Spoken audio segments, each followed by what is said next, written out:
अस्सलाम वालेकुम। इस वीडियो में मैं आपको बताऊंगा कि किस तरह से आप अपने यूट्यूब चैनल का जो नेम है वो चेंज कर सकते हैं। तो चलते हैं वीडियो की तरफ। सबसे पहले आपने अपने चैनल से साइन इन हो जाना है, प्रोफाइल पे क्लिक करना है, उसके बाद सेटिंग्स में जाना है और उसके बाद एडिट ऑन गूगल पर यहाँ पर क्लिक करना है।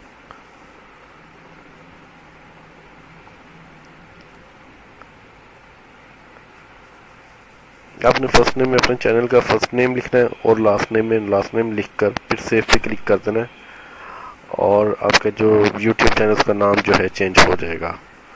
बहुत ही सिंपल है, ट्राई कीजिएगा।